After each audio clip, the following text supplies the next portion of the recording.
Assalamualaikum warahmatullahi wabarakatuh. Saya Umu Imasakin dengan NIM 1903030104. Pada kali ini, saya akan membahas tentang wawasan Nusantara sebagai geopolitik Indonesia. Yang pertama, pengertian wawasan Nusantara. Pengertian secara etimologi, perkataan wawasan Nusantara berasal dari dua suku kata, yakni wawasan dan Nusantara. Wawasan berasal dari bahasa Jawa dari akar kata wawas, yang berarti pandangan, tinjauan, penglihatan, atau tanggap indrawi. Kemudian, Nusantara. Nusantara berasal dari kata Nusa, yang artinya negara kepulauan archipelago states, suatu kesatuan wilayah laut yang ditaburi oleh gugusan pulau-pulau.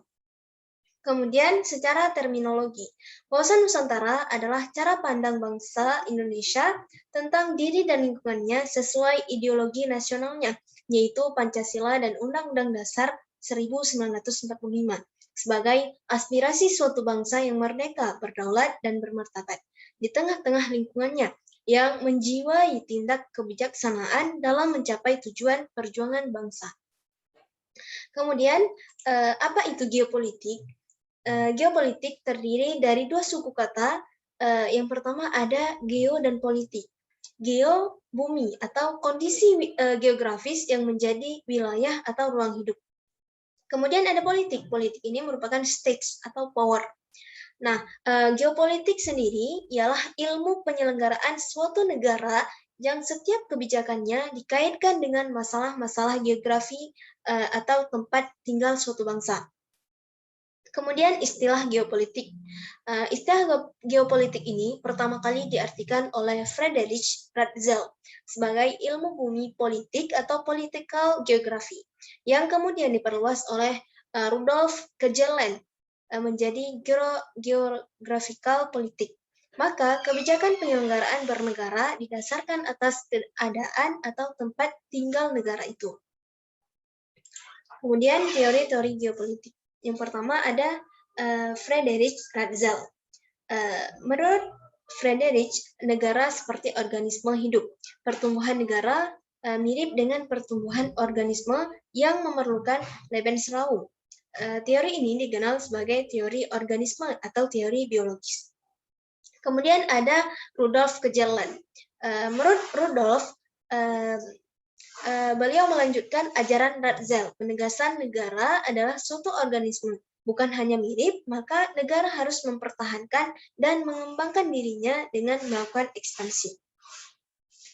Kemudian, ada latar belakang tumbuhnya konsepsi wawasan Nusantara. Ada 3 aspek. Yang pertama, aspek historis. Bangsa yang terjajah dan terpecah, wilayah yang terpisah, ordonansi 1939. Laut teritorial 3 mil, deklarasi Juanda 13 Desember 1957, 12 mil. Kemudian ada segi geografis dan sosial budaya. Dan yang ketiga ada segi geopolitis dan kepentingan nasional. Cita-cita nasional, negara Indonesia yang merdeka, bersatu, berdaulat, adil dan makmur. Kemudian ada kedudukan wawasan Nusantara. Ada 3. Yang pertama ada landasan ideal, yaitu Pancasila. Kemudian ada landasan konstitusional. Kemudian ada landasan visional, wawasan Nusantara. Kemudian ada landasan konsepsional, ketahanan nasional. Kemudian ada landasan operasional atau propenas. Kemudian unsur-unsur wawasan Nusantara terdiri dari 3. Yang pertama ada wadah. Wadah ini merupakan organisasi kenegaraan. Kemudian ada isi. Isi ini adalah aspirasi bangsa yang berkembang di masyarakat. Cita-cita dan tujuan nasional, realisasi aspirasi bangsa, serta persatuan dan kesatuannya. Kemudian ada tata laku. Tata laku ini terbagi 2, ada tata laku batiniah dan tata laku lahiriah.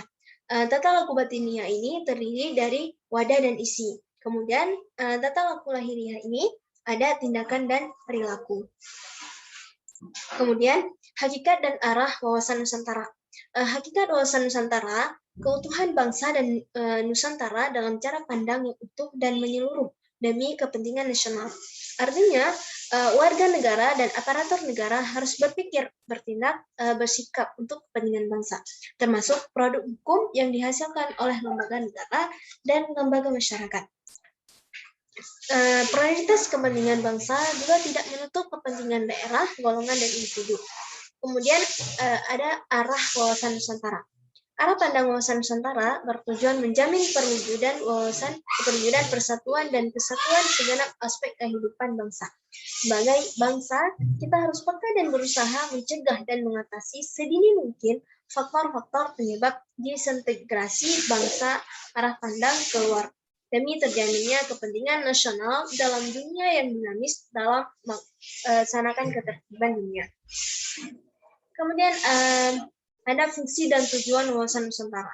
Fungsi wawasan Nusantara yaitu menjadi pedoman, motivasi, dorongan, serta rambu dalam menentukan segala kebijaksanaan, keputusan, tindakan, dan perbuatan bagi penyelenggara negara di tingkat pusat dan daerah maupun bagi seluruh rakyat Indonesia dalam hidup bermasyarakat, berbangsa, dan bernegara.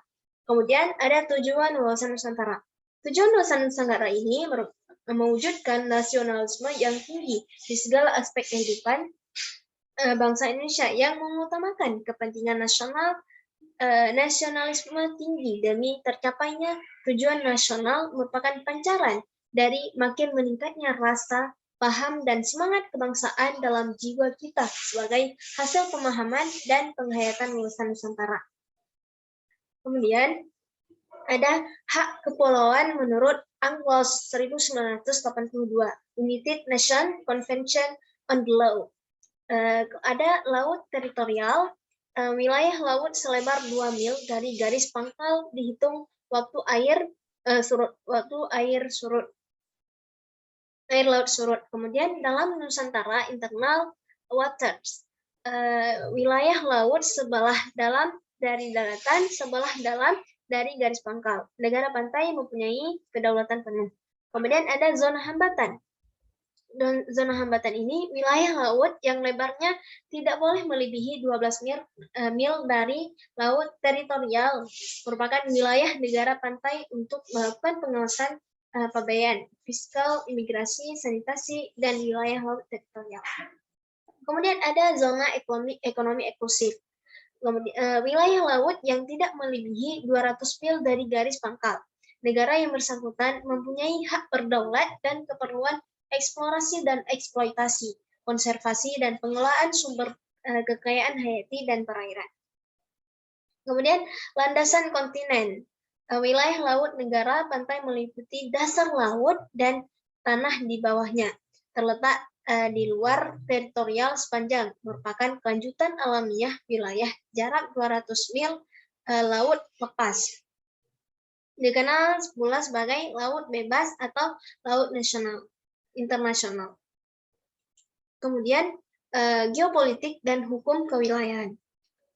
Hukum dirgantara dan perkembangannya ruang dirgantara dibagi menjadi dua, yaitu ruang udara dan ruang antariksa. Ruang udara berada di atas suatu wilayah negara dan dikategorikan sebagai ruang udara nasional atau wilayah kedaulatan dengan kolongnya. Kemudian kedua ada ruang antariksa. Pemanfaatannya dikendalikan secara internasional dan tidak boleh dijadikan subjek negara kolong. Kemudian kita lihat paham geopolitik Indonesia. Pemahaman tentang negara Indonesia menurut paham negara kepulauan, yaitu paham yang dikembangkan dari asas archipelago yang memang berada dengan pemahaman archipelago di negara-negara barat pada umumnya. Menurut paham barat, laut berperan sebagai pemisah pulau, sedangkan menurut paham Indonesia, laut adalah penghubung, sehingga wilayah negara menjadi satu kesatuan yang utuh sebagai tanah air yang disebut negara kepulauan. Kemudian kesimpulan, wawasan Nusantara adalah pandangan untuk menjadi bangsa yang satu dan utuh dalam satu kesatuan Republik Indonesia. Untuk mencapai tujuan nasionalisme, maka diperlukan suatu paham geopolitik dan dikembangkan menjadi wawasan Nusantara dan diwujudkan sebagai satu kesatuan politik ekonomi, sosial, budaya, pertahanan, keamanan, kesatuan, wawasan Nusantara. Kesatuan wawasan Nusantara ini dilakukan dengan cara desentralisasi dalam penyelenggaraan pemerintah. Terima kasih. Sekian pemaparan materi tentang wawasan Nusantara sebagai geopolitik Indonesia. Semoga bermanfaat. Wassalamualaikum warahmatullahi wabarakatuh.